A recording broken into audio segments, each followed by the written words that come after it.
ready? When you're ready, then. Okay. You don't have any events in your calendar for tomorrow. I guess you will. That is a lie. Lucky you. I do have events in my calendar. It's kind of sad to hear that. That was so That was sad. sad. I thought you were just a much busier person. I'm sorry, you don't have any events. Nothing going on. I'm writing my chapter.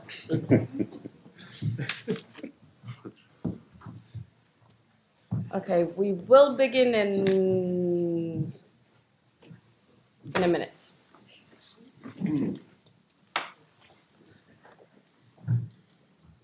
Yes, we do have a good audience, which is good.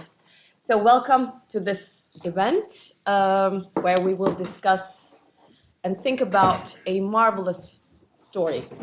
The story of a little girl who grew up in a non-free country.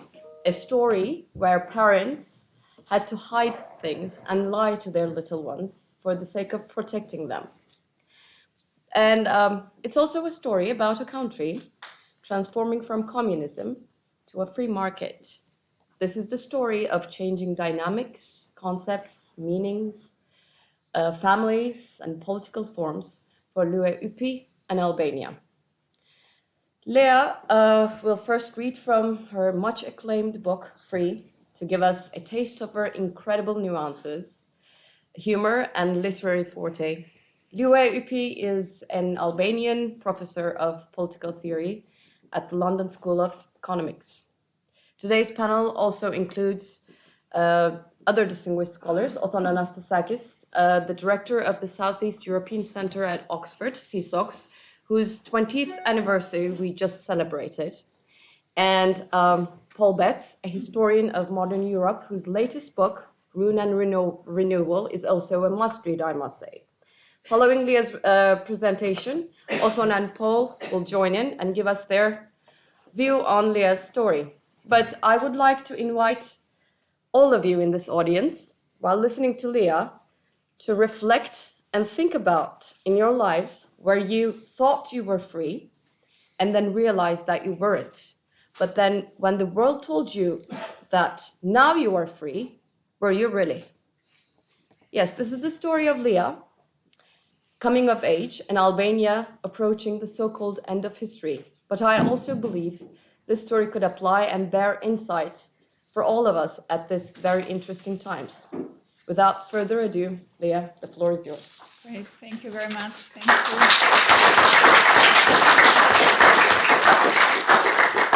Thank you very much, everyone, for being here. It's a great pleasure. So I'm going to start by reading from the first chapter of the first part of the book, first 3-4 pages, and then I will say a little bit more about the project. And the reason I start with the reading is that the reading throws you into the world and the voice of this little girl who is the central character in the book. And people sometimes are surprised because I always talk about the little girl as opposed to me, because I think there is actually a sense of distance and detachment between the author now and the character who describes the experiences in the book. And it's important to preserve the autonomy of the character from the author. And so I will continue to refer to the child and the character. The book is in 2 parts, first part 1 and part 2. Part 1 is about socialism and Albania under socialism, and I will say a little bit more about that in introducing the project. And the second part is about Albanian liberalism. And the first chapter is called Stalin. And it goes like this. I never asked myself about the meaning of freedom until the day I hugged Stalin. From close up, he was much taller than I expected. Our moral education teacher, Nora, had told us that imperialists and revisionists like to emphasize how Stalin was a short man. He was in fact not as short as Louis XIV, whose height, she said, they strangely never brought up. In any case, she added gravely, focusing on appearances rather than what really mattered was a typical imperialist mistake. Stalin was a giant, and his deeds were far more relevant than his physique. The thing that made Stalin really special, Nora went on to clarify, was that he smiled with his eyes. Can you believe it? Smiling with your eyes?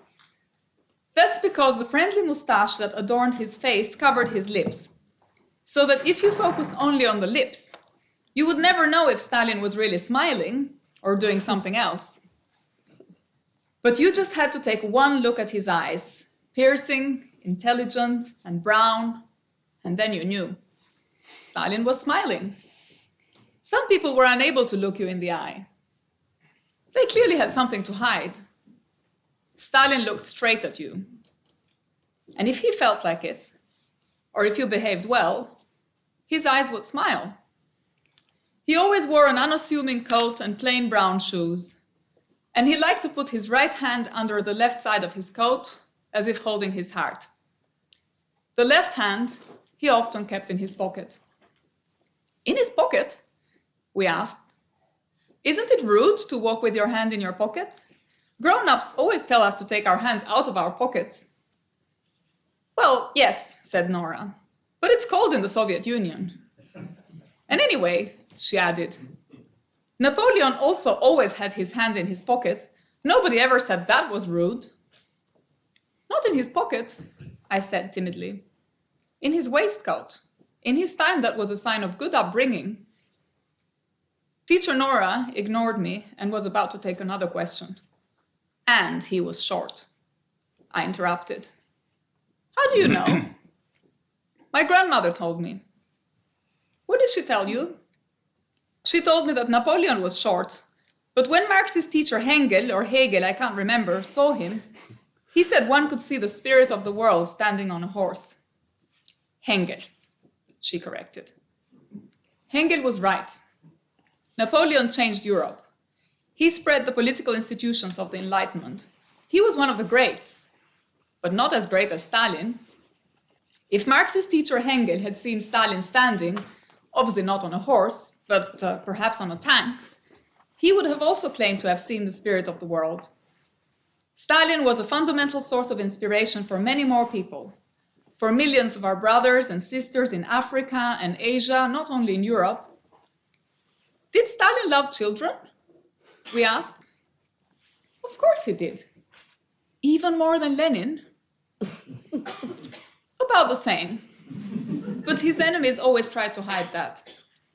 They made Stalin sound worse than Lenin because Stalin was stronger and far, far more dangerous for them.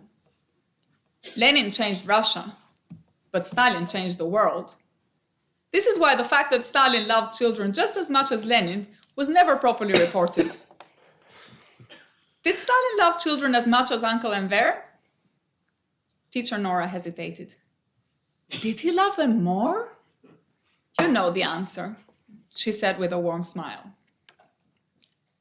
It's possible that Stalin loved children.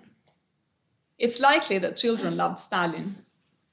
What is certain, dead certain, is that I never loved him more than on that wet December afternoon when I scampered from the port to the little garden near the Palace of Culture, sweaty, shaky, and with my heart pounding so hard I thought I would spit it on the ground. I had run as fast as I could for a couple of kilometers when I finally spotted the tiny garden. When Stalin appeared on the horizon, I knew I would be safe. He stood there, solemn as usual, with his unassuming coat, plain bronze shoes, and his right hand under his coat as if supporting his heart. I stopped, looked around to ensure that nobody was following me, and went closer. With my right cheek pressed against Stalin's thigh, and my arms struggling to circle the back of his knees, I was not visible. I tried to catch my breath, closed my eyes, and began to count. 1, 2, 3. When I got to 37, I could no longer hear the dogs barking. The thundering sound of shoes stamping on concrete had become a distant echo. Only the slogans of protesters occasionally reverberated. Freedom, democracy, freedom, democracy. When I became certain of my safety, I let go of Stalin. I sat on the ground and took a more careful look. The last drops of rain on his shoes were drying out, and the paint on his coat had begun to fade. Stalin was just as teacher Nora had described him, a bronze giant with hands and feet much larger than I'd expected. Tilting my neck backwards, I lifted my head to confirm that his moustache really did cover his upper lip, and that he smiled with his eyes. But there was no smile.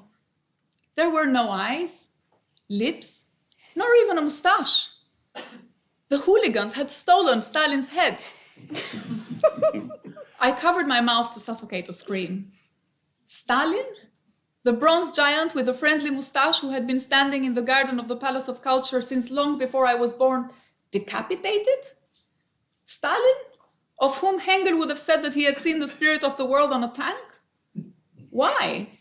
What did they want?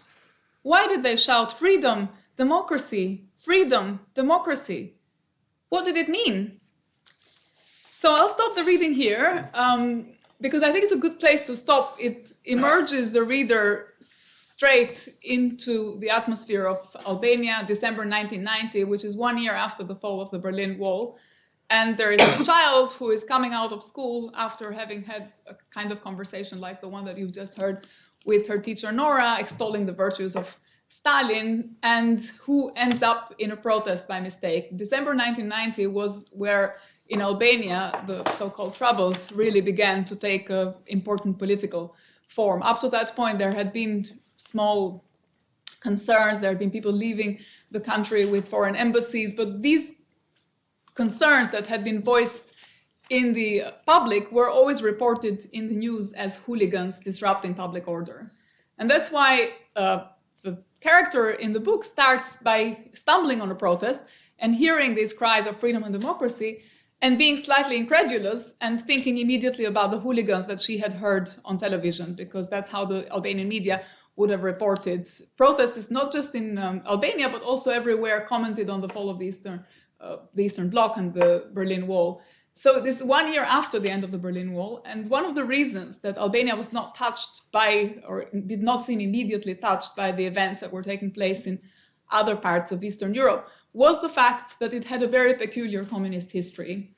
Namely, a history that made it believe that it was the actually only real communist country in the world. And as the slogan went, the lighthouse of anti-imperialist struggles for everyone. And this is partly also why when teacher Nora says Stalin was a source of inspiration for brothers and sisters in Africa and Asia, she's reflecting that kind of anti-imperialist worldview that was filtered in Albanian communist propaganda, which took, of course, anti-capitalist, anti-American, and anti-British form, but also, very importantly, an anti-Soviet form. So the enemies of Albania were always the Anglo-American imperialists on the one hand, and the Soviet revisionists on the other. Albania had left, the communists came to power in 1946 with the help of Yugoslav communists.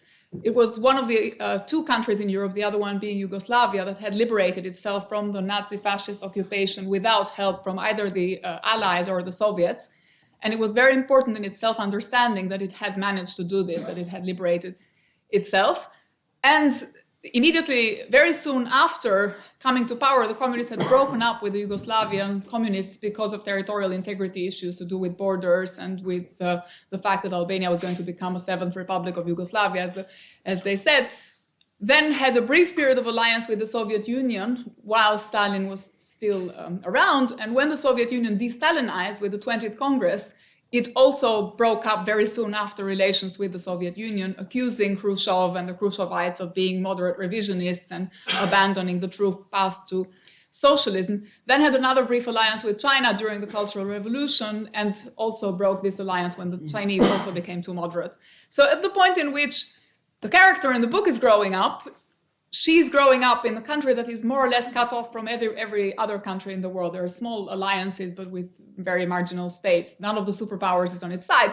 And it's very important part of the self-understanding of that child that this is a country that stands up to the superpowers. And this is also why she believes that she is in the only true free country in the world, because everybody else has sold out to the ideas of justice and freedom that characterize them eventually. And that's also why they're in trouble. So the explanation for the fall of the Berlin Wall in Albania is that this was obviously always already known for the kinds of countries that were following that kind of path to communism. And since Albania had never been part of that bloc, or had not been for the last 20 years, it was probably going to be saved by these winds of change of history at the point in which the story takes place. And yet, somehow the changes in the rest of Europe, the kind of globally changed atmosphere, which the book talks about in the first part, somehow reaches Albania, and there are protests at the University of Tirana in 1990 when this episode takes place, and the child ends up in a demonstration where the protests have expanded to other parts of the country, and from economic protests, they started as economic protests, become political protests asking for full-blown political change. And it's only at that point that the character discovers, via the response, and this is how the book continues, via the response to the protests, that the 2 points of view that she had always assumed were somehow aligned with each other, the point of view of the family and the point of view of the state, actually pull in opposite directions. Because teacher Nora says that the protesters are hooligans, but the parents at home seem really interested in them and are listening to the radio and kind of talking to each other. And that becomes the occasion for revisiting all other episodes of childhood in which these mysteries of non-alliance of the family and non-alignment of the family with the point of view that was filtered through the school and through the nurseries and through the education system are actually the opposite. So the book is then a coming-of-age story. It's a story of discovery of the truth about freedom, or non-discovery of the non-freedom in which this child has lived, both as it applies to her family and as it applies to the state. So it's a coming-of-age story because it's the process of emerging from childhood and from the mysteries of childhood and becoming a grown-up and entering a teenage years, in which it's a time of great transition and upheaval and of internal revolution for the person, and teenage years are always difficult anyway, but they're compounded. The difficulty is even compounded in this case because there are really no fixed points, and also because the state collapses and the point of view of the state is no longer there. It just gets replaced with an alternative ideology, with an alternative set of truths about what freedom consists of. But the parents are also unable to offer certainties because suddenly the child discovers that they have always hiding who they really were and what they were really believing from the child in order to protect her.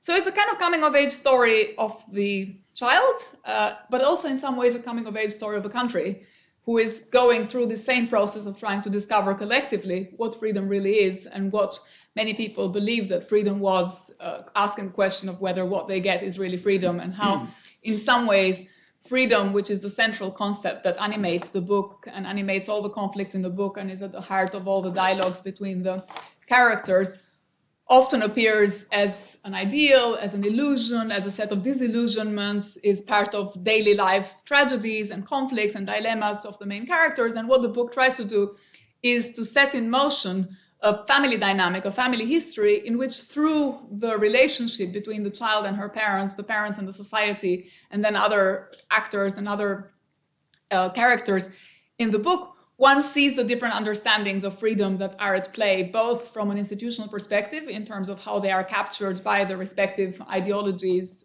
in the two different systems, but also as a kind of moral ideal and how people still believe in something regardless of how it's actually captured by these different ideologies. And one of the reasons I guess I wrote the book in the form in which I wrote it was that, and why it's very much a kind of conversation where different people have opposing views on freedom, and there's a dialogue and sometimes a conflict between them to try and understand what freedom is, was to try and react to what I think is a very liberal, or even left liberal way of relating to parts of the world in which freedom is at stake, and to the kind of paternalism with which often situations outside mainstream liberal societies and countries and peoples who have undergone through this experience of unfreedom are seen often as just victims of the circumstances. And what I wanted to do with my book was to show that even in an extreme case like Albania, even in a limit case like Albania, and even in a limit case like my family in Albania, which was unique and special in many ways, there is agency. So even within historical circumstances that are very constrained and very oppressive, people still make decisions, still make moral decisions, still exercise agency, and still have options, ways in which they try to find the truth, ways in which they try to respond to censorship, ways in which they resist the circumstances. And it's important to be mindful of how they exercise that agency when one engages with those contexts from the outside and then tries to somehow hopes to emancipate them or to give freedom or to participate in their struggles. So I think I'll just leave it at that. Okay, before going to our discussions, I just want to ask something. So this is a rare book where a scholar of your grado, this is a brave thing, because you're also talking about your family and you're writing it in a manner that usually academics don't employ. What prompted you to do this? I mean, something, because you just said that it's a limited story, but it is not actually, because not only because of underlining the agency, but you must have thought something that you can deliver with this story. What was that first idea? Yeah, I think it was a combination of things. And actually, I didn't really mean to write the story in the way in which I ended up writing it. So I was going to write a book that was for the general public about freedom in this kind of liberal and socialist world, and then in the liberal world, and also in their respective intellectual traditions. But I wasn't planning to write a first-hand account, and I wasn't planning to write a memoir. I was going to use examples from my time in Albania and from my family history, and just to kind of illustrate some of the arguments, or to try and talk about what propaganda was, or how ideology functioned, or when I thought about civil society, there were a number of examples from my life in Albania post-1990 that prompted me to think about it. But actually, then I was in Berlin doing the research from this more academic book, and then COVID-19 happened, and I was in this cupboard writing in Berlin because I was trying to hide from my kids who were being homeschooled and trying to find time from them. And in this cupboard, somehow something happened. You found your agency? I think somehow it was the circumstances of writing this book, which was meant to be a book on freedom, in this cupboard, which was a big cupboard, but it was still a cupboard, not a library. And this very kind of experience of constraint and trying to think during the COVID-19 pandemic really about the effects of unfreedom on our personal lives and how we experience it, and how suddenly a global phenomenon is reflected in our immediate day-to-day responses and interactions, and actually becomes the crisis that we live in the everyday. And that experience, I think, made me think and connect more and more to my past in Albania. And I tried to think about lockdowns and the lockdown that I had gone through in '97. And when people were saying, for example, the discussion around A levels and predicted grades, it was exactly the same conversation we'd had in Albania when the schools were shut about whether you'd have exams at all or there would be predicted grades. Or at some point there was discussion about schooling on television. And so then I gradually went going back to recover all these experiences, and then it became more and more personal. And then I'd always read and enjoyed reading literature, and thought that literature is a very powerful tool for conveying also histories and philosophies and personal experiences in a way that was a bit less dry. So then I decided to just write the book in this more novelistic way. But I didn't think I was being particularly brave insofar as the family history really is an example. It's not really, for me, it was never about telling the story of my family or of myself, because I don't think memoirs are actually that interesting unless they also have something else to say that appeals to people. So I didn't think of it as I'm writing about myself and writing about my life. I only selected those bits of my life which I thought also had a broader story to convey. Thank you. Thank you, Lea. And so, as you can see, we have included male participants as a token. Please, Paul. Okay. The floor is yours. That's difficult to follow up. I'm just going to offer a kind of set of observations. But before I do so, I'd like to thank Othon and CSOX for organizing these events, for Ezgi for the introduction. And I'm delighted to have the chance to say a few words about Lea's elegantly written and sharply observed memoir, which, for those of you who haven't read it, is full of wit and candor about bearing witness to the disintegration of the late communist Albania into something else altogether. It has been roundly praised since its publication in the UK, the US, and elsewhere, and has deservedly garnered a number of prizes. What's more, one of its more philosophical passages is even featured in the London Underground, which is no small vote of acclaim. I'm sure you've seen that, right? Most of the book's power, it seems to me, is the way that larger European or really global events associated with the collapse of communism and the coming of liberalism to Southeastern Europe are narrated through the eyes of an inquisitive child trying to make sense of a world turned upside down in a corner of the continent that rarely receives much attention. And its story spans the end of communist rule, the Civil War, and the difficult reckoning with these legacies that still shadow the country. Now, to me, Free is reminiscent of other accounts about the end of communism in Europe, such as Slavenka Draculic's 1992, How We Survived Communism and Even Laughed, and Claudia Husch's Meine freie deutsche Jugend, published in 2003. though Lea's book is more philosophical than the others and also more acerbic about the price of liberal victory. I read an advance copy of the book before it was published and was struck by its wry and kind of light touch composition, but after rereading the book for the second time a few weeks ago, it seemed much more serious and melancholic. In part, this is because the book is a kind of double disenchantment, right? First with communism and then with liberalism.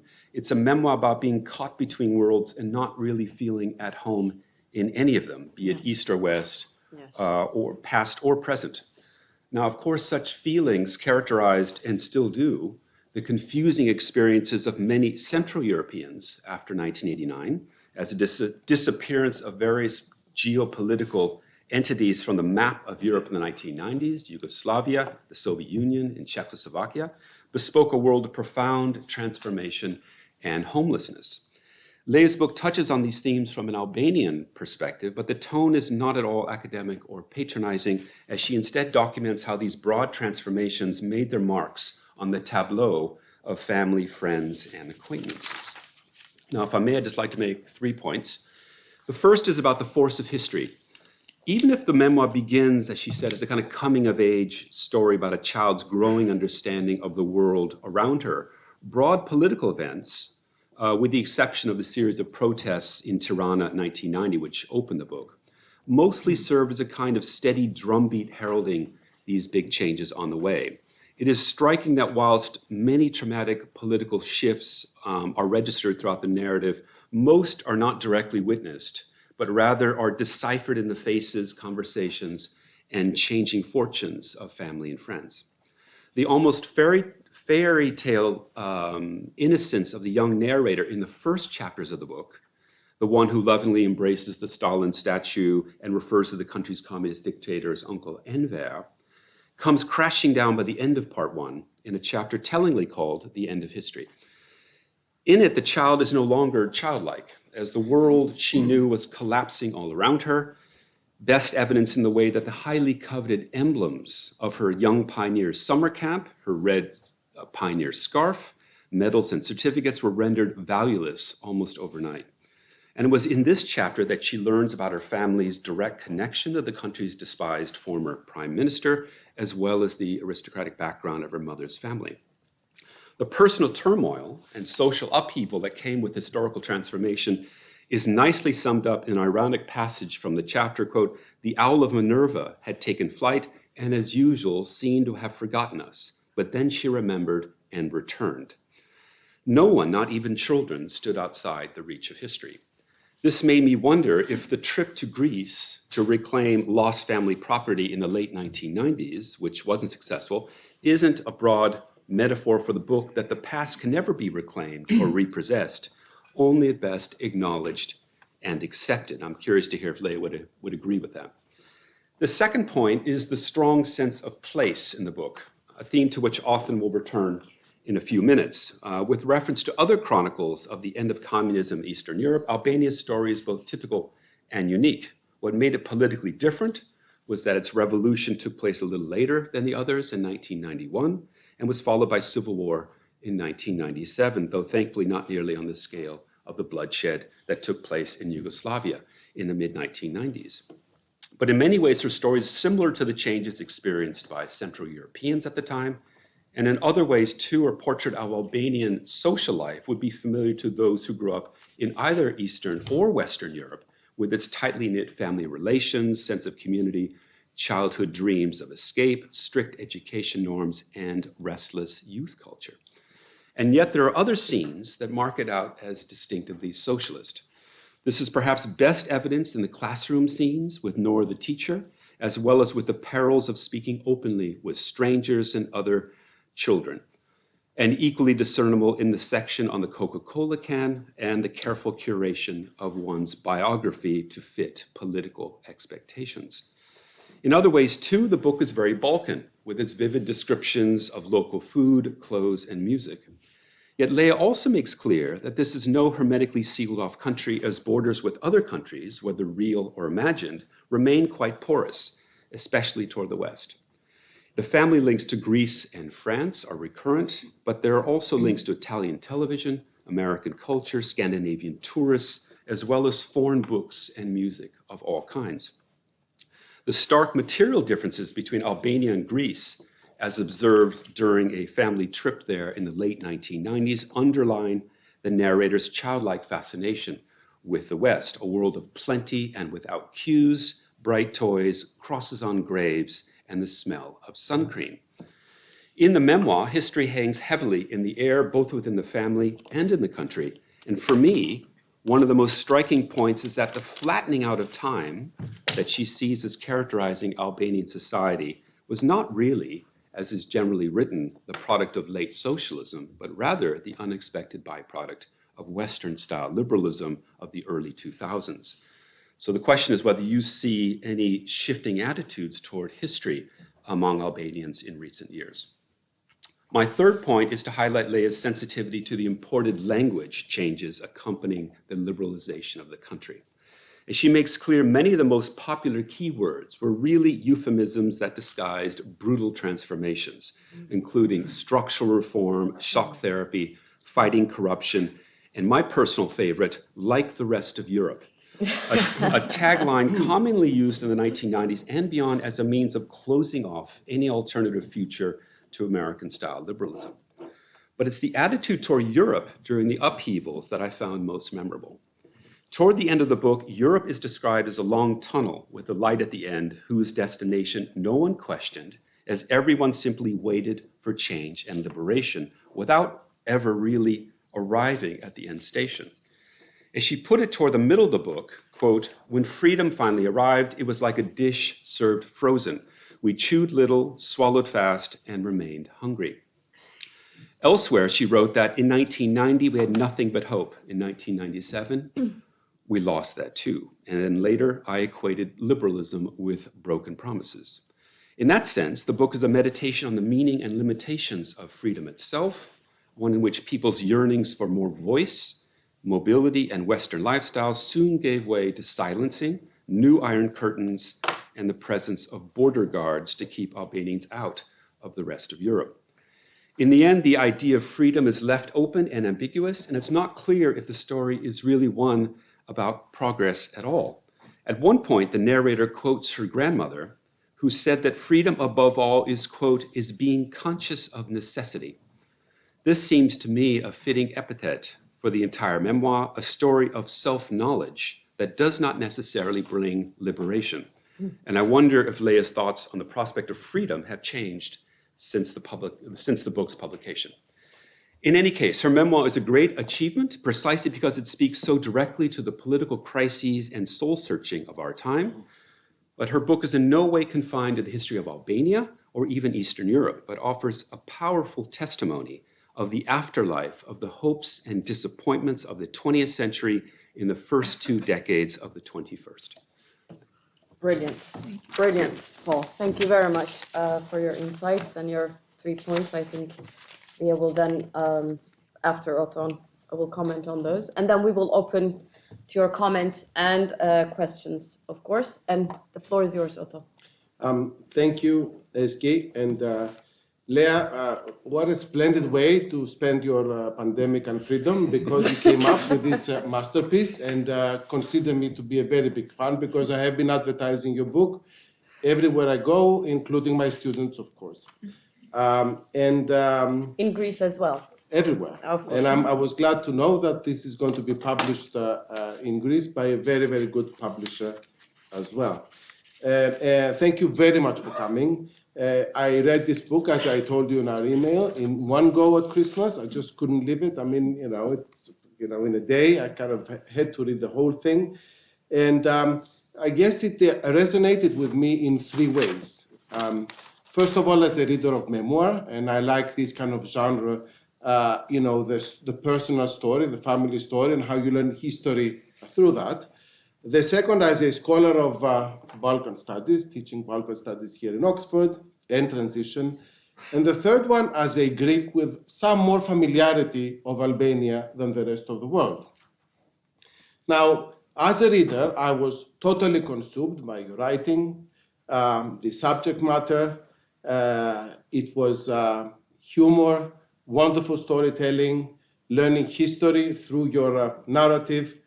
At the same time, the book is funny, sobering, original, cautiously optimistic, and also pessimistic.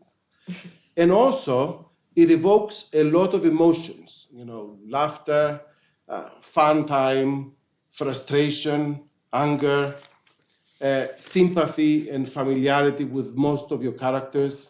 I'm a big fan of your grandmother, by the way. And I really like your family and your family environment and how you engaged with each other through your disagreements. Now, as a scholar of Balkan studies, I think you combine the different genres and disciplines perfectly. It's a memoir, it's oral history, it's politics, it's philosophy, it's sociology, it's anthropology, you name it. You have all the different disciplines combined. In fact, you managed to do what you told your father that day when you decided to go for philosophy while munching olives, that the disciplinary boundaries didn't make sense to you. So, I see that so clearly in this book, which I really appreciate. Then you give us this accurate story of Albania, a country which is, barely unknown to the majority of people. A country where, most people think in terms of stereotypes, in derogatory ways, as the periphery of the Balkan periphery.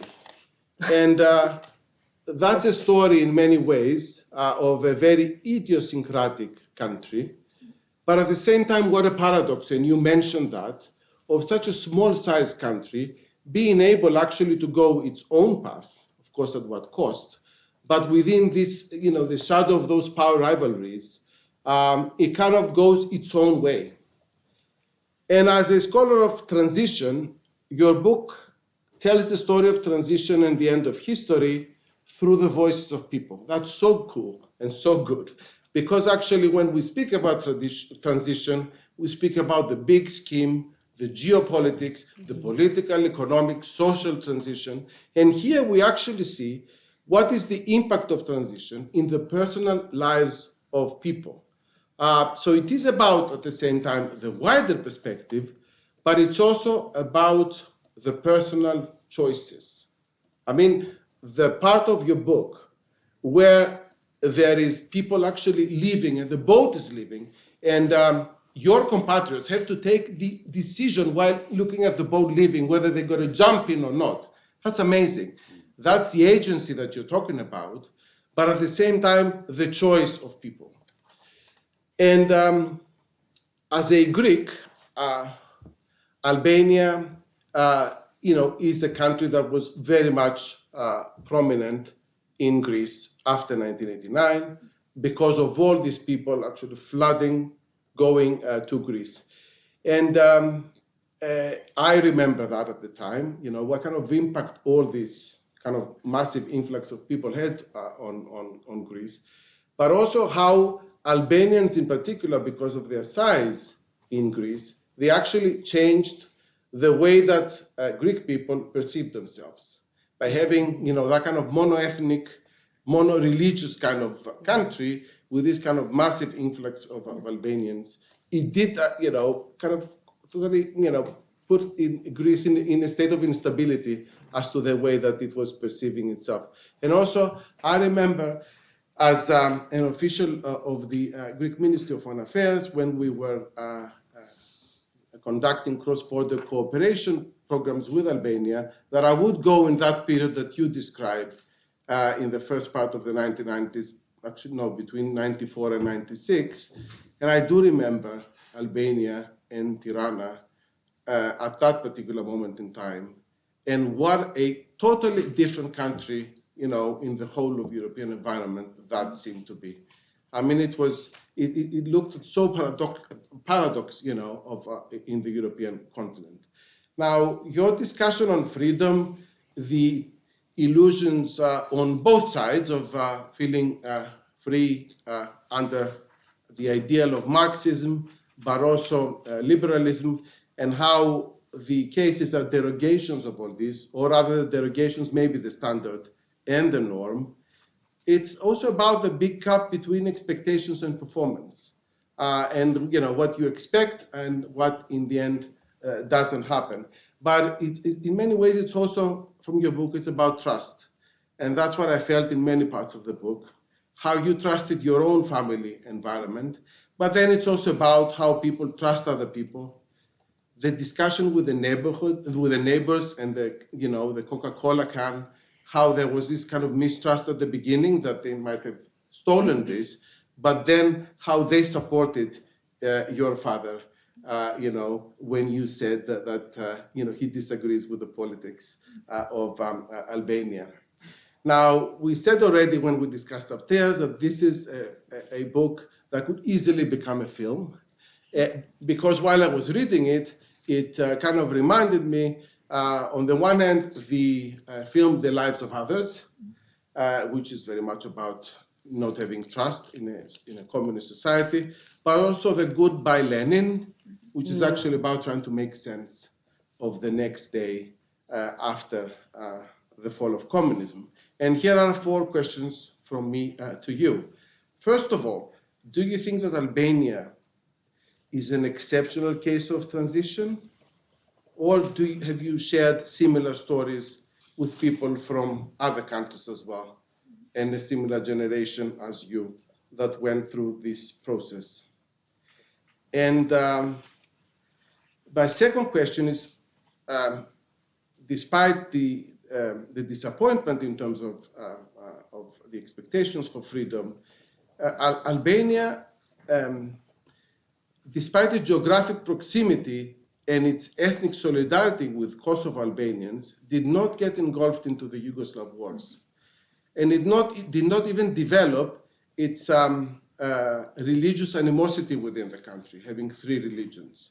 I think that's an amazing achievement, and I wonder, how you explain the fact that Albania managed to stay out of it, which was a positive accomplishment, by the way.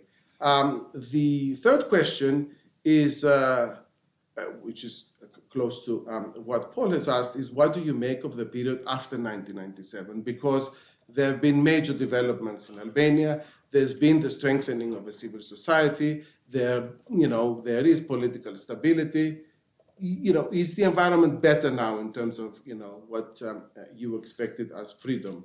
And finally, a more personal question is whether you found your own personal freedom by leaving the country in 1997 and having come to the West to become a scholar, and a very famous and fantastic scholar because of this book as well. Great. Thank you. Thank you very much, Othon. A lot of questions, a lot of nice and important points. So the floor is yours to respond. Great, thank you very much. These are brilliant comments, and I don't think I'll be able to do it justice, otherwise there won't be any discussion with the rest of you, but I'll try and be brief and touch briefly on all of the remarks. So I think I'm going to take them in the order in which they came. One question that you evoked, Paul, with the chapter in which I talk about Greece and the recovery of the past is actually one of the central themes in the book, and also to some extent what has made the book controversial in Albania. Mm-hmm. Because one of the debates that has come out there that has not really been here is how should the audience how it was received in your home country. Well, I mean, so the book had amazing reviews everywhere except for Albania, where it had some great reviews, but also some very, very critical comments. And one of the, I think, if I were to be fair to my critics, what seems to me the most plausible and important source of criticism is this question of how do we engage with the past. And the book does there have a take on how we engage with the past, which is perhaps not shared by everyone in Albania, may not even be shared by the majority of Albanians. Because until now, the debates, the whole post-transition debate and the whole discussion around justice and reconciliation and how you achieve justice has been to go to the past and try to recover social and political relations as they were before communism came, in a way, and to see everything that had to do with the communist period as something that is damning for everyone in society, where everyone is a victim. And trying to find, therefore, in society, in these kind of social relations between people, to try and find in everyone's personal histories their connections with the system and who was the perpetrator and who was the victim, and to try and find some way of making and resolving the question of historical injustice by identifying individuals who are responsible for perpetrating the crimes of communism, which, as you know, was one of the most brutal dictatorships of the 20th century in Albania. And nobody denies that. My book doesn't deny that. But what it does do is it tells a story about the structures that sustained communism in Albania that tries to be a little bit more complex than just there is a perpetrator and a victim, and these are very easily identifiable along the lines of biography, which is how they would have been in communism. So in communism, you came from a particular class, you came from a bourgeois family or an aristocratic family, or you came from a working class family, and that usually determined how you engaged and what opportunities you had in communist society. And what my book tries to do, in part, for example, through the Coca-Cola chapter that you mentioned, is to say, look, there were perpetrators and victims on both sides, and they weren't easily trackable down by just looking at the family background, by saying, for example, that someone who came from a dissident family is obviously an anti-communist, and someone who was a communist was obviously a murderer. It tries to look at the complexity of social relations in a way that says, look, amongst dissident families, there were informants, and in fact, that's how the system managed to sustain itself, was through the complicity and the collaboration of even its former class enemies, for reasons that have to do with the constrained environments in which these people operate. And amongst communists, there were people who tried to protect and defend others who were victims of this kind of class war that was being waged by the state. And this has been very complicated and very controversial in Albania, because the public is not really ready to have this conversation. The conversation until now has been very black and white, and communism is one thing, the post-communist period is another. Everyone who supported communism during the communist period was somehow a criminal, and everyone who came from a family that resisted it was not a criminal and someone who needs to be rehabilitated and apologized to. And the book kind of complicates those social relations in a way that I think helps the process of reconciliation more, because one of the things about dictatorship is exactly to be aware of the fact that some choices are constrained, that people make compromises, and these compromises are, there are no perfect solutions. Everyone is trying to cope with this fundamental crisis, but it's difficult, and you have to understand how everyone is flawed. And instead of facing the past in this attitude of we now call each other to the trial of history and find out who was responsible and who was not, to try and have a conversation about why certain things happened and what is it that brought to them and how did we all contribute to them, but also how we all exercised agency in them, which is an important part of the story, is exactly to show, look, there was agency here too, even within this communist period. Albania made different choices, and these were its choices and the choice of its people, or the choice of its government, where the government was also supported by the people. No government can stay there for forever until the people somehow support it. And this was without denying of the use of force and the manipulation and so on, but this is part of the take, and part of the interpretation that I try to suggest. And this is why the chapter about Greece and my grandmother recovering the properties, my grandmother was a very good example at a kind of personal level, because whenever the question of properties came up, all Albanians who had held property would say, let's go and find the properties, let's become the people that we were before the communists came. Mm-hmm. And my grandmother, who was this aristocrat who had loads of land in Greece, would always say, oh, it's just mud. And this was a very strange take, but that really affected me in my way of engaging with my family's past. It may have been idiosyncratic, it may have been, her personal features, but somehow I think she had had this life that had gone through different transitions, different systems, the empire collapsing, the Ottoman Empire, and then being in Albania, and then seeing the kind of liberal state collapse, and then communism also collapsed. And she had developed this take that these are conventions that somehow, if you get too stuck with them, you don't actually really recover them. What you try and do is to develop knowledge by thinking about them. So you recover your memories of them, but you don't actually ever recover the objects of the events and so on. I think the discussion about how do Albanian attitudes towards history shift in the socialist and in the liberal period, one of the other things that the book tries to do is to talk about the opportunities not taken, or the paths that didn't open up for the Albanian people. It seems to me that, and perhaps also for Eastern Europe more generally, so maybe this is also to go back to your question about how much is this an exceptional case of transition. I think there is a more general story to be told about all Eastern European countries, which in this brief moment in the 1990s tried to democratize and open up. But that opening up and democratizing wasn't exactly subscribing to the free market economies that they then got. It wasn't exactly subscribing to shock therapy and to neoliberalization and so on. There was a kind of pro-democracy dissident movement that was extremely critical of state socialism, but it didn't mean that it automatically subscribed to Milton Friedman and Friedrich Hayek and all the new heroes that emerged and came to Albania in the same dogmatic way in which Enver Hoxha and Lenin and Mao had been. So in that sense, there was both agency, but not sufficient agency. People tried to become free and they tried to open up and to democratize. And there was, I think, a world historical moment for that whole part of the world to be something different. But somehow it was lost and missed. And this book is a way of also, and also partly why I say at the very end that I still believe in the left and in democracy in this way in which it was understood by the dissidents earlier on, but also in the 90s, really to alert people to this path not taken that I think is very much the story of Eastern Europe more generally, not just Albania, but also I think the source of the frustration and the resentment that that whole part of the world has with liberal institutions now, because they felt there was this great promise and this great sense of hope, and that was betrayed. And now you have this generational trauma, in fact, multiple generational trauma, because there's my generation, there's older generations, and all of them have their own disillusionments and disaffections. Is it a story about progress? Well, I mean, it's about both. It's about how we try to make progress, and this is again a good example.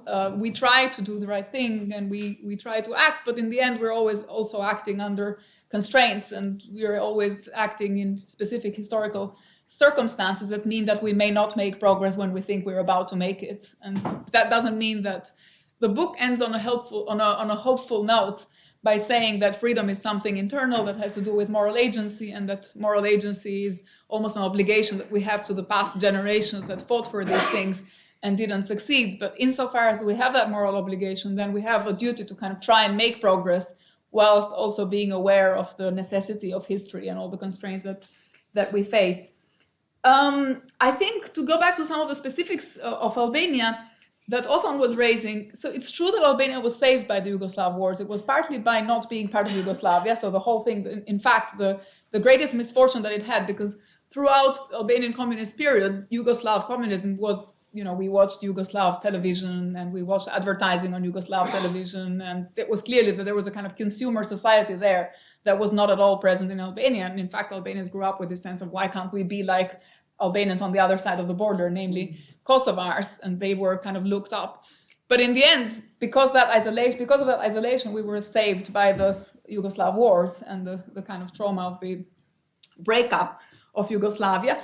And the reason I think they didn't develop religious animosity was the state's atheism. So this was a country that was constitutionally atheist. It was, I think, the only country in the world actually that is constitutionally atheist. And because religious worship was so starkly punished, people in the end, new generations didn't come up with this sense of attachment to religion. So again, that saved the conflicts that could have been religious become so disruptive.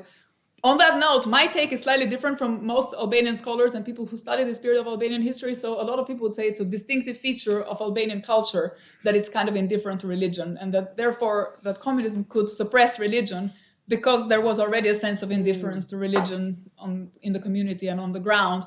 And I think that's partly true, but I think it's also because Albania was much more integrated in the Ottoman Empire. And I think that sense of religious tolerance was very much part of the Ottoman Empire as well. And so I think there is a bit of a kind of nationalistic myth when people say, oh, Albania is this country where there was always religious tolerance. I think that is true, but I think in part as a result of the fact that Albania was very closely identified with the Ottoman Empire, and so that played a role as well. So two last questions about whether Albania found freedom and whether I found freedom. I think, so I always say, I have this sentence, which I don't know if people can make sense of, but I always say the problems of Albania before 1990 were just the problems of Albania, in the sense that it was such an isolated country that everything that it kind of, all the problems were self-made in a way. If it had been more integrated in a market or even in the kind of Soviet sphere of influence, it would have had other problems. And now the problems of Albania are the problems of the world. Yes. And so is it free? I don't know that we live in a free world. I'm not, on that front, I'm not particularly optimistic. I don't see that the institutions that we have right now, both globally and in our respective continents and states, are actually institutions that promote freedom. It seems to me that there's one crisis after another, and there is a sense of limit with what tools we have to respond to this crisis. And I think one of the problems in Albania, but again more in Eastern Europe more generally, is perhaps the transitional narrative isn't really allowing people who live in these countries to understand that they are equal participants and they can contribute to this solving of the current crisis that we live just like everyone else. Like nobody knows what to do right now about pandemics, about environmental change, about catastrophes. It's not that the Balkans or Eastern Europe are on some curve where others know better what to do and we don't know because we've been held back by history. I think we're all more or less in the same boat. And the sooner we abandon that transitional narrative, the better able we will be to then have this global dialogue and conversation to develop the kinds of institutions that we need. And yeah, final notes of, did I find personal freedom? I don't think there can be a person who is fully free in an unfree world. So in some level, yes. I mean, obviously I have opportunities that I didn't have as a child. My parents never could dream of the opportunities that I have. So in this very immediate empirical way, yes. But in the kind of robust idea of freedom that the book tries to defend, which is this moral idea of freedom, which says that a person is internally free, but a world that is not a moral world where you have moral social relations is not a fully free world. And if you're not in a fully free world, you can't be fully free either. I think on that front, that's how I feel. Thank you, Lea. Now I'm opening the floor for questions and comments. It would be appreciated if you briefly introduce yourself, but if you don't want to, it's totally okay. I will get comments and questions in batches so that Lea can answer more. I mean, yes, please. Tim. Timothy Gartner. It's an absolutely fantastic book. Beautifully written, funny, moving, thought-provoking. I hugely enjoyed it. I wanted to ask you about the one sentence that I had a problem with. And it actually connects to what you just said. If I can read it, it's right at the end of the book when you're speaking in your own voice and you say, "My world is as far from freedom as the one my parents tried to escape. Both fall short of that ideal, but their failures took distinctive forms." Now, if you're using the word freedom as an utopian or Hegelian ideal, then obviously we're all as far away. Any 2 points are an infinite distance from infinity. But if we use the word freedom in an everyday sense, in a more terrestrial sense, in the sense most of us use the term, then it seems an extravagant statement to say that the world of a celebrated professor at LSE in the early 2020s is as far away from freedom as that of people in Enver Hoxha's Albania in the 1970s. So could you explain that a bit more? Thank you, Tim. Gentlemen, please. My name's Jonathan Luxford, a journalist. I was very interested in what you said right at the very beginning about personal agency and people still making moral choices and decisions. Because we often hear the kind of alibi of the system, that the system was wicked, so we were wicked, and that was okay. Is it your contention that those 4.5 decades of communism never actually dislodged the basic sense of right and wrong and personal morality that people would have had, let's say, in previous eras? Or did communism at some point seriously erode and corrupt that basic sense of morality? Thank you very much. David, please. David Madden with Seasocks. What does the leading character in your book, what does she make of Enver Hoxha and the balance, if you like, between Hoxha and Stalin? Great, thank you. So, Tim, when I wrote that sentence, I knew it was going to be controversial, and so every time people read it at me, I know exactly what they mean, and I also somehow understand and sympathize it. And I always resist it and say, no, I really mean what I said, in part because I'm more philosophically on the first way of thinking about freedom that you described as utopian and so on. So there is a sense in which I think freedom is an ideal, and it's an ideal of a moral world that we don't have. And insofar as we're far from that moral ideal, then there's no room for complacency. But there's also a more limited, I think, answer, which is, you're right, I am freer than I was, obviously, as a child. My parents were freer than they were. But there are characters in the book that didn't get that freedom. So my alter ego in the book, there's sort of two little girls, one of whom goes on to become a professor at the. They start there, go to the same class, the same school, they play together. They're together on the day in which the protests are, and one they go home and then they somehow separate on that very day. And one of them ends up being a professor, but the other one ends up being a sex worker and gets sold. Unfortunately, this is not an exception in Albanian society. The stories of people like that have not been heard and have not been told. Now, those people, I don't think, became free after 1990. In fact, they might have even lost their freedom, if they had any freedom, to the extent that they were secure and somehow in this oppressive society, they still have bread and they still have a job. And so in this very basic sense, they lost something which cost them their survival. These are, as I say, they're not one-off cases.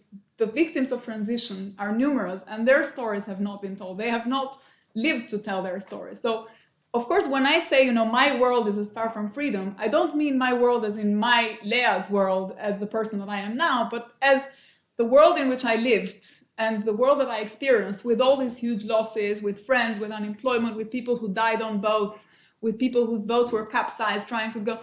There were a lot of tragedies there. And I don't think it's an exaggeration to say that these worlds were as far from freedom as the ones that their parents tried to escape. So, yeah, then we can debate, is that still the case? Have things changed? But then it becomes a more comparative, empirical exercise. And I'm a philosopher, so I think about the ideal and I think, what did this cost? What did this cost in terms of human tragedies? And I think it's worth highlighting that, because I feel Western publics haven't really understood how much of that was part of the lived reality of people in Albania. Even the ones like me who didn't get personally affected, they got affected by hearing about the traumas of people very close to them. And maybe there's other people in the audience who have experienced this, but it's not a thing that you kind of go looking really hard in Albanian society to find the victims. They're there and they're everywhere. And one of the tragedies of the victims is that because the way in which they lose their freedom is anonymous and it's caused by spontaneous interactions in which nobody is responsible, in which there is no state, there is no agency, there is no party that you can point the finger and say, you caused it. Somehow it's really hard to tell the story of their oppression in this way that needs to be, I think, still registered somehow. I think the question about the personal agency and moral choices and decisions, and to what extent did that change under communist rule, this is another one of the sources of criticism of my book in Albania. So there's a lot of people who say, actually, communism really degraded people. It really made them lose moral agency. And it really made them not see themselves as dehumanized them. So that's, again, one of the philosophical takes of the book, but also more generally of my approach to life and to philosophy, is to want to resist that, to say there is something in the human being that always tries to resist those circumstances. Now, that doesn't mean that there is no degrees there. That doesn't mean that, in this period, obviously people have to make really hard choices and sometimes they have to make these compromises. But I think even when they make the compromise, even the person in prison who is torturing or even the person who is informing, they know they're making they're committing a moral wrong. And that was important to my book because I wanted to tell the story also as a story of moral agency, in which in the end it's possible to think about the future in a more hopeful way, precisely because we are able to recover this moral agency in individuals. What did the little girl think about Hoja and Stalin? I think Hoja was much more important and much more prominent. Stalin was there more generally, and he was always, there were these parades on the 1st of May, and it was always Marx, Engels, Lenin, and Stalin. And so they were obviously, it was part of the canon, and sometimes it was in conversations, in school, in propaganda and ideology. It was very important in the critique of the Soviet Union. The fact that the Soviet Union had de-Stalinized and had kind of abandoned Stalin, and Albania had broken ranks with the Soviet Union because of Stalin and because of the need to protect the greatness of Stalin, that was the reason why it was always invoked. But in terms of imaginary of children and in terms of how present he was, Enver Hoxha was much more present and much more important. Would you like to jump in or? Okay. Any more questions and comments? Okay. You will jump in. No, there is actually. Okay. Please go ahead. You, yes. Thank you. My name is Rasim Jagalu. I teach at NYU. And I really absolutely loved your book, and as somebody who was born the same year as you in Bulgaria. It really resonated with me biographically a lot. I have many questions. I'll limit myself to one, which is about the certain disjuncture in the book's critique between the pre-1990 critique of communist Albania, which is primarily, to me, a liberal critique, and the in the 1990s, which the book shows the very typical story of the erosion of whatever safety net the socialist states had, and hence the critique struck me as much more social democratic or socialist, leftist. And granted that the focus on freedom smoothens this disjuncture, but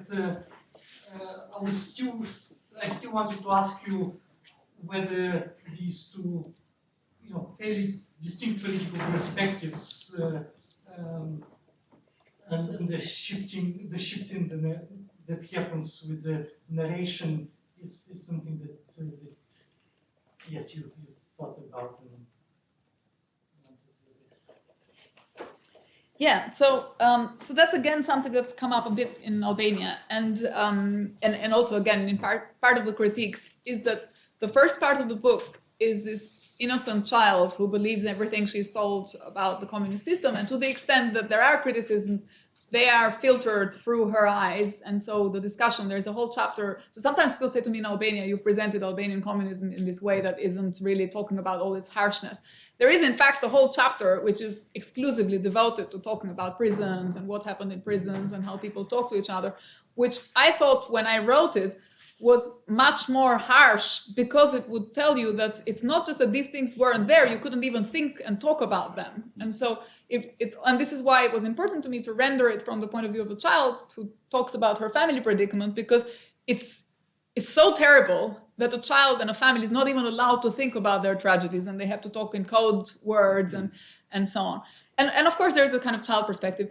In the second part of the book, it looks like the critique gets harsher because the child grows. And so the book grows with the protagonist. It starts with an 11-year-old, and then in the sort of second half of the book, it's the perspective of a 15-year-old. Now, a 15-year-old is much more grumpy with the world than an 11-year-old. So it just happens to be this liberal and socialist juxtaposition. But in terms of narrative of freedom, for me, it's not that, I'm harsher on this period and less harsh on this period, because I'm actually not really interested in the comparison between the two. I'm interested in how people live these ideals and how they get let down by institutions for specific reasons in different contexts.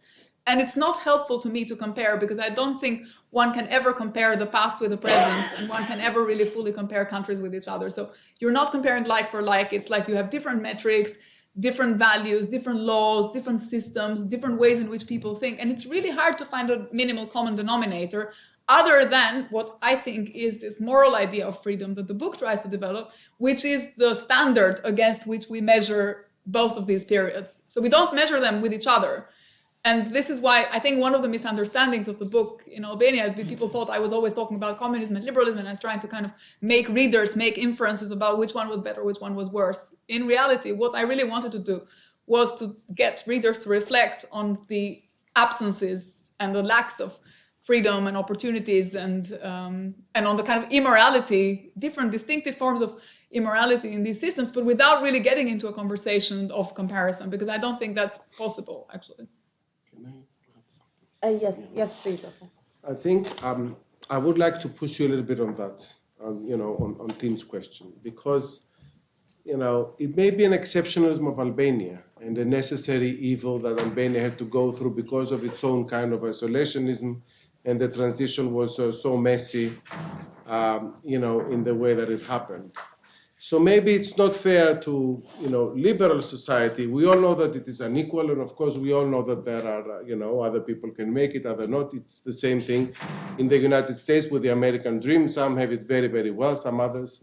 But all of us, in the end, we do admire, what's happening in the United States in many ways. So I'm just wondering whether that comparison that you're choosing to do between a very isolationist kind of period of Albania, and then a very messy transition, cannot be so generalizable in terms of how you define freedom compared to the ideal. And one more question. Yeah. Rene. Yes, thank you very much. Fascinating. And I'd like to make 2 points, if that's possible. Yes. One has to do with comparison. And that was what came to mind when you were talking about victims and persecutors. In South Africa, the Truth and Reconciliation Committee landed up with a similar problem. And in the end, there was something rather like a failure, criticism of what had happened. Because it had started out, I think, with a kind of black and white situation. And I was just wondering if you'd like to reflect on that a bit.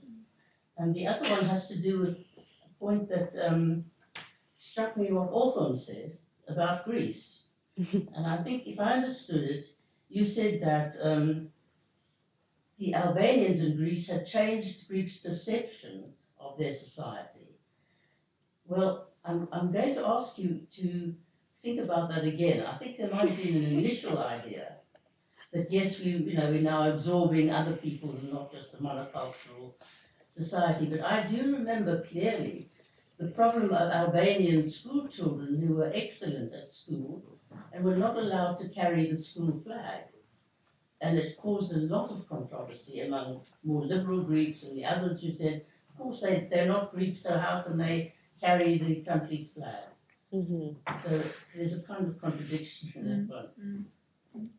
Yeah, great. So, okay, the first question, I'm going to back down actually, because I think, as in not in the sense that I will retreat. I will say that I don't believe what I wrote, but I will say something. The last sentence of the book is, I wrote my book to explain, to reconcile, and to continue the struggle. The one thing I didn't say, which I could have said, was to persuade.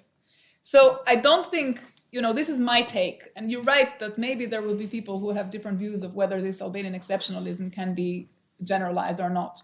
I have a story about how the Albanian story pops up regularly in different parts of the world, and somehow it's always featured in our conversations as this is exceptionalism, this is exceptionalism, this is exceptionalism, but once you start counting them, you get too many exceptionalisms, and they might want to make you kind of question the narrative more generally. But I don't really want to, in a way, I don't want readers to think that they should buy my position on this, because the point of the book, and this is also why that position comes in the epilogue and not in the book, the point of the book is to get people to engage with the conversation around what freedom is and to come away really more with questions than with answers. And then what I do at the very end is I give my take on what I think the answer is. But I'm completely aware that it's a much longer conversation, that not everyone will be persuaded by that, and for various reasons, including the ones that you mentioned, or because people have different sensitivities. So this is where I have ended up in terms of, that's my radical position. I think this is not a free world, and I think, liberals are in some ways wrong to think that liberalism is doing a little bit better, because I think it repeats a lot of mistakes of the past, and I think it's also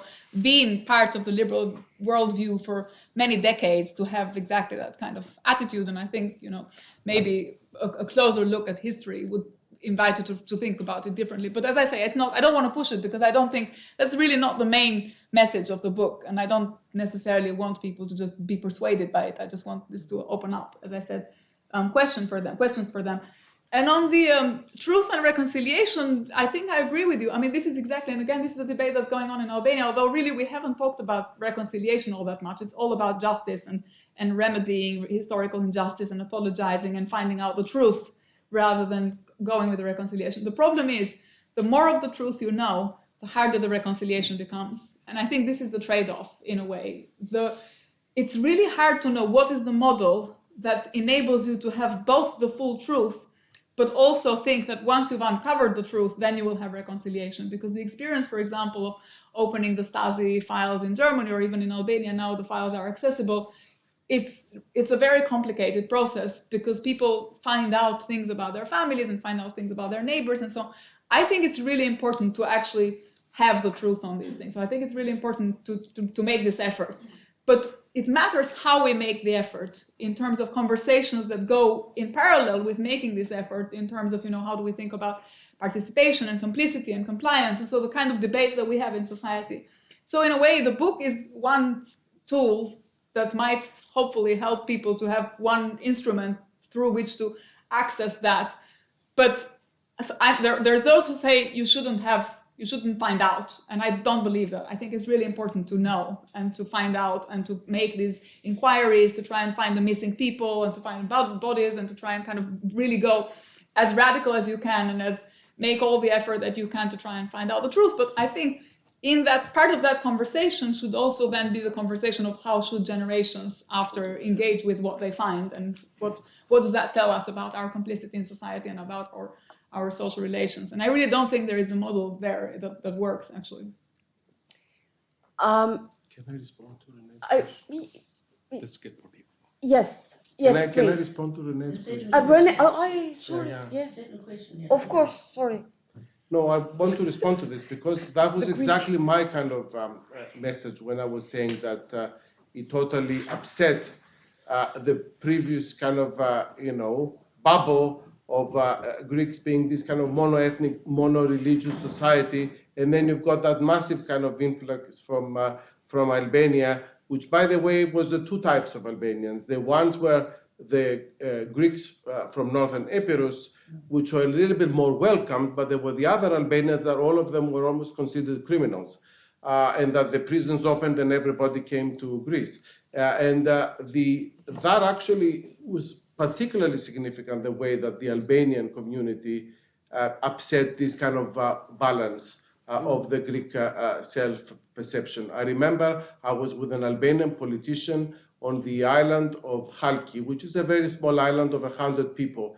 And he was there. Now, at that time, in the late 90s, there were out of these 100 people, 60 of them were Albanians and 40 were actually Greeks. So I was telling that person who was a failed politician, Albania, I said, if you were here in Halki, actually, you would be a very, very popular Albanian politician. The thing is that there were, lots of them everywhere, and that had to do with the way that they perceive identity. Hence, the example you mentioned with the excellent Albanian pupil that wasn't allowed to hold his flag. Would you say it increased a degree of xenophobia? Oh yeah, absolutely, of course. Because they used to say, we're going to have mosques in every town. Yeah. They're going to turn us into Muslims. Yeah, it wasn't so much with the Albanians because there are also many Orthodox Albanians as well. So it wasn't that much the Muslim element. Yeah. Yes, the lady back there, please. I'm Cindy. I'm a graduate student here, and I'm Albanian. So I have a lot of reflections on this talk, so I'm just going to try to keep it very brief. I would like to kind of invite Othon, maybe we can have a conversation about this later, to kind of rethink the strengthening of civil society in Albania at the moment and how politically stable it is. But maybe we can have another conversation. I think being tear gassed every 2 months as an activist is not a sign of political stability. The other, sorry. I just wanted to ask Lea what you think about the seeds of resistance that kind of came through during the period of communism. Because Albania, I've always wondered about that, and I've asked my parents, but my parents are not really, they don't want to discuss communism. It's just a very hush-hush topic. I just wonder, because in this very isolated society, in which you had suspicion pervaded, and neighbor was telling on neighbor, and if you go to if any of you goes to Tirana and goes to the Museum of Leaves, they call it now, and you go through that whole exhibition, you will actually understand, you hear voices and you hear whispers, and you actually see, I don't know if you've been, but it's a fantastic experience. And I just wonder, because the transition in Albania, the dictator died. The dictator was not toppled. Enver Hoja just simply passed away.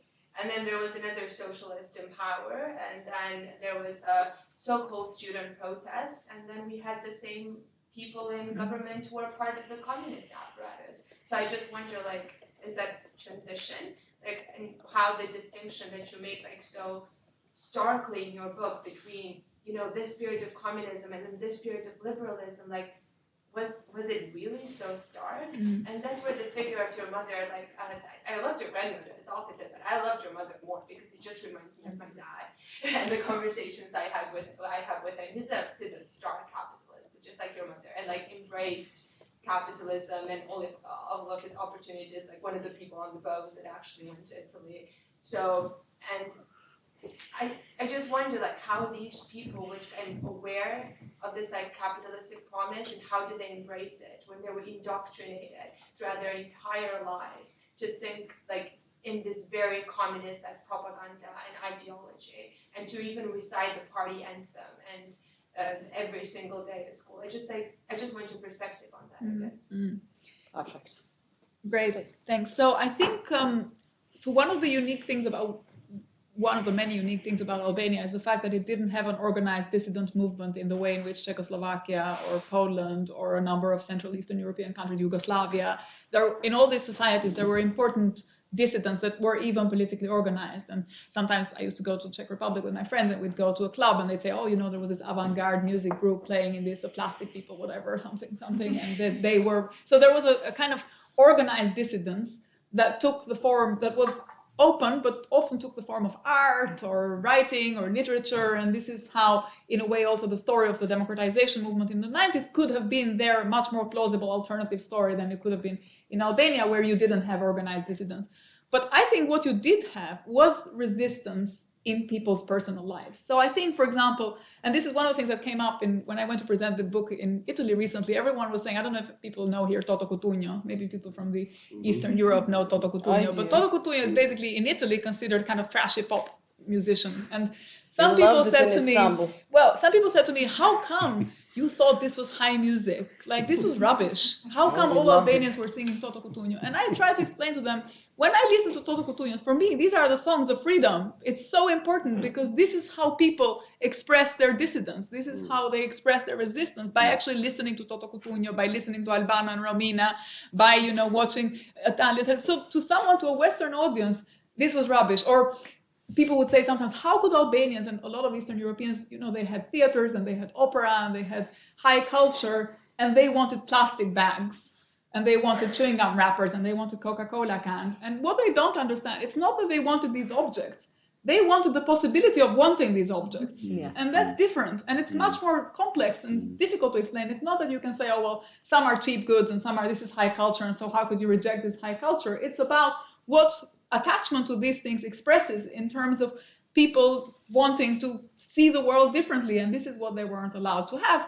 But I think this is also what they tried to have. And so when Albanians say, oh, we were completely crashed, just think how many people try to listen to radio secretly and try to watch Sanremo and have these kind of conversations in secret with each other and developed cults and so on. So these are all really important. Now, and so there's obviously a dissident there. Now, on the question, and this, whenever I have discussions with my mom, she's still now 30 years after the fall of communism, she's like, oh, there's communists everywhere. It's all communist. We never made it. I mean, she's right. But in every revolution, if you think about it, how could the people who have been oppressed by the system become elite and rulers? They can't. I mean, there's the Bolshevik revolution. One of the first things that Lenin does is to go and recover the Tsarist generals and military and spies because they know how to run the state. And it's just that simple in Albania as well. The elites of the socialist period reproduce themselves and reinsert themselves in positions of power, as is the case in everywhere in Eastern Europe. You think about Putin was a former KGB spy, and these elites were there before and are there after. Why? Because they had the networks, they had the social skills, they had the languages, they knew how to operate the world. They'd left Albania, they'd been abroad, they'd left these countries, they'd moved around, so they had a sense of how the outside world works, whereas the people who were just inside and only oppressed had no idea. So it's not so surprising that it's the same people in a way. And I don't think we should get so stuck on this idea that, oh my God, it's the same people and therefore nothing has changed, because the laws have changed.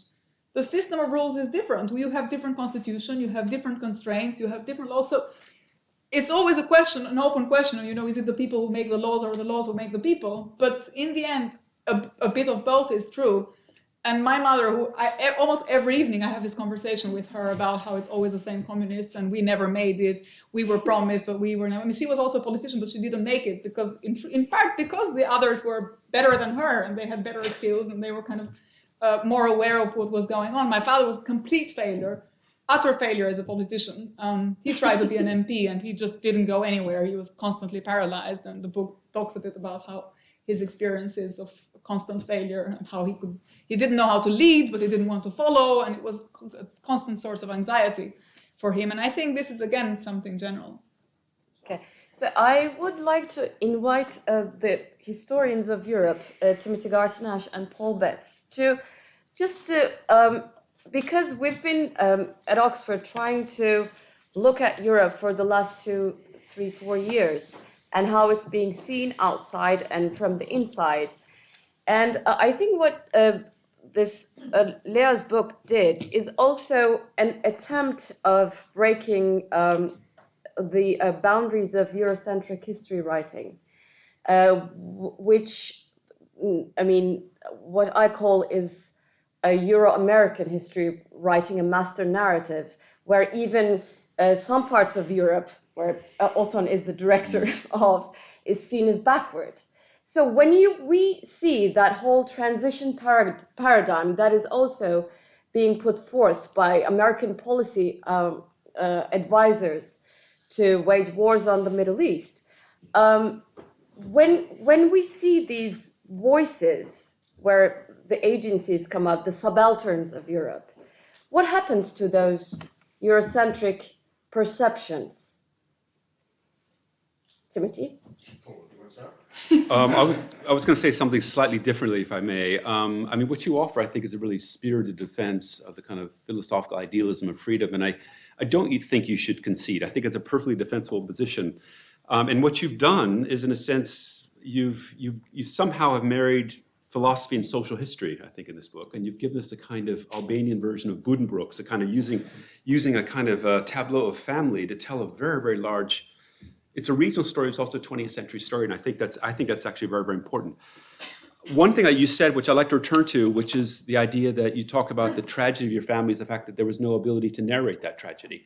And I think that's actually much more general for many, many of these people living in a kind of post-89, or in your case, a kind of post-1991 or post-1997 world, in which it's so much about, in a sense, so many stories of tragedy, and the people that have been left behind that didn't, in a sense, have any narrative vehicles. The 1990s, whatever you think of it, is in a sense the golden age of West-splaining, right? So in a sense, an enormous decade of how the Western liberal world is basically telling this particular world how to kind of run their business, and all these 25-year-old Harvard MBAs coming in and acting as consultants for things they don't know very much about, and trying to make their way through that. And I think it's only now we're getting a sense of that, of the legacy of that, in the sense of the difficulties, and what we still don't have. It's remarkable to me that these kinds of books, we don't really have many of them, especially in the Anglophone world. I mean, the Dracula book was one that was written in 1992, but we don't have a lot of narratives on the ground in terms of how people are experiencing the kind of sharp end of that liberalization story. So in a sense, it's not necessarily challenging Eurocentrism, but in a sense, it's the importance of looking at these stories through the lens of different regional or state stories, like Albania, looking at things from former Yugoslavia, in a sense of testing those particular claims. And I think it's finally coming. What's interesting is why it's in many ways taken so long. For a whole range of reasons, that what you talk about, that kind of Europe at the end of the light at the end of the tunnel, this kind of belief that eventually would arrive at that particular train station.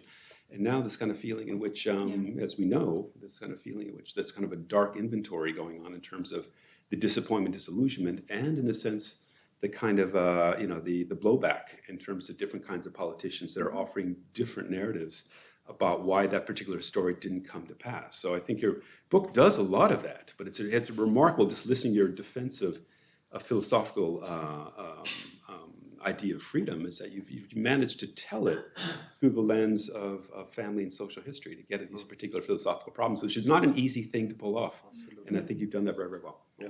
Tim. Yeah. I don't think it's an issue of Eurocentrism. I think, if anything, it's an issue of what I would call intra-European Orientalism. The way in which, for more than 200 years, Western Europe has been condescending to Eastern Europe. And one book that comes to mind to compare with yours, I don't know if you know it, Lea, is Witold Szabłowski, Dancing Bears. Do you know that book?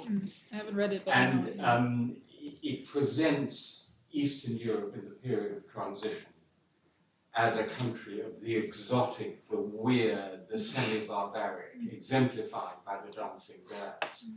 And this is, of course, writing straight into the cliche of intra-European Orientalism. It's a self-orientalization of Eastern Europe, which I hate, abhor. So I love your book because it's doing the precise opposite.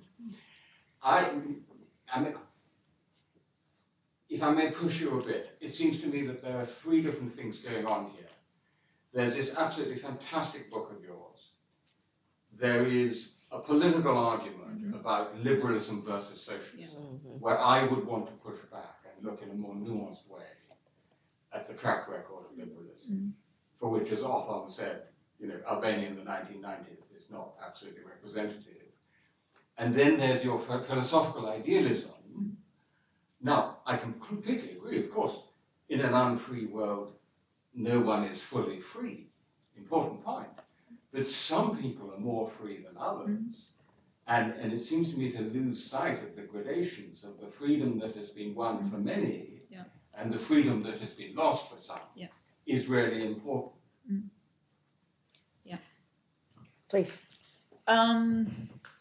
So maybe I'll start with what Othon was saying. So, Paul was saying this about why is it that it's taken so long, and why this whole narrative of the. I think it's because the narrative of the 90s was one that made people in these countries internalize failure.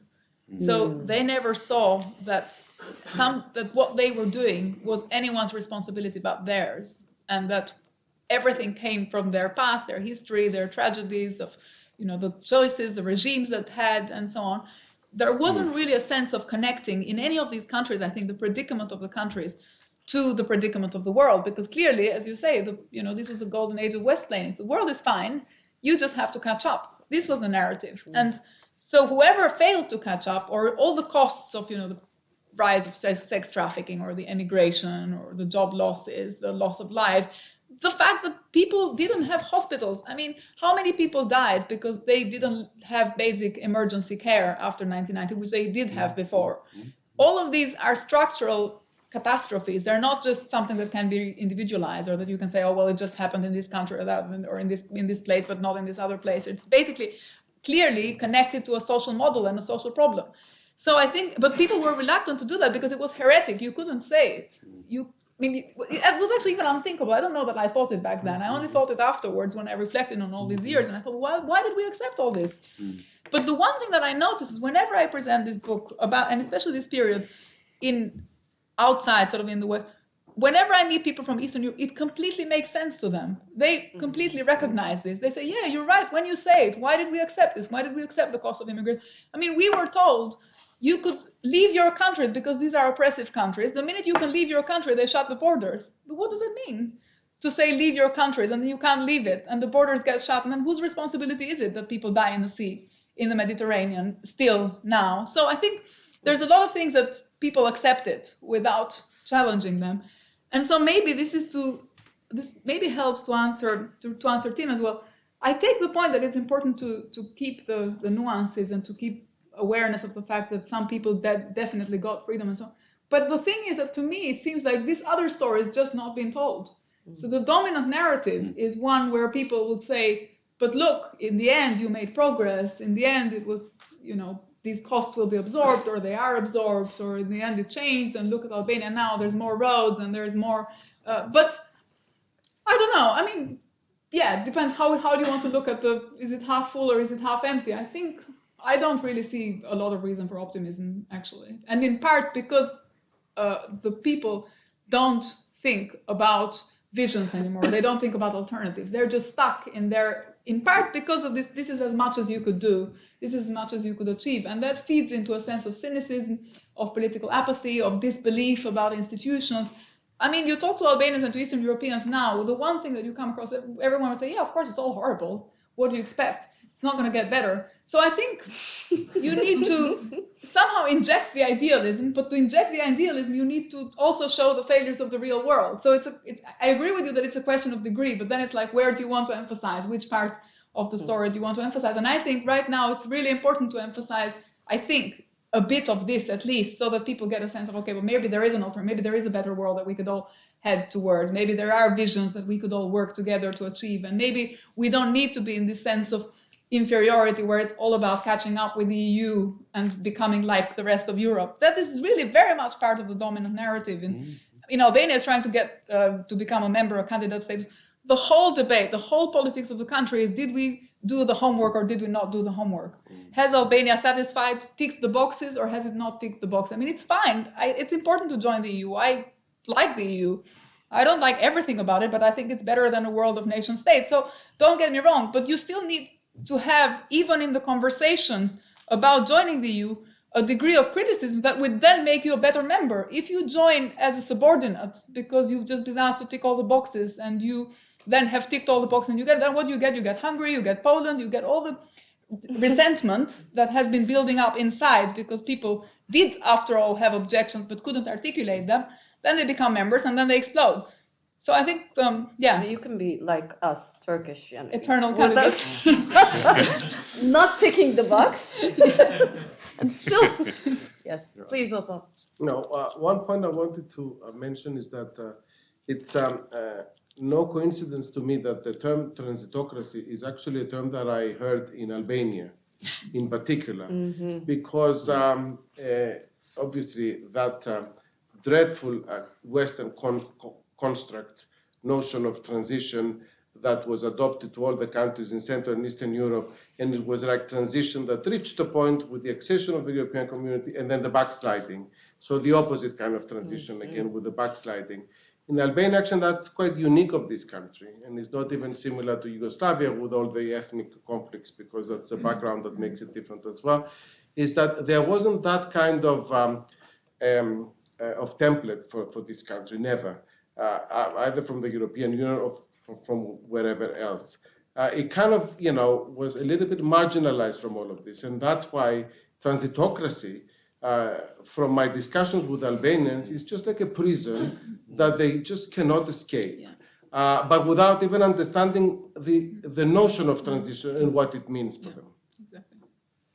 Okay. Thank you very much to Othon and Paul and all the comments and questions from the floor. And please join me for thanking Lea for this marvelous.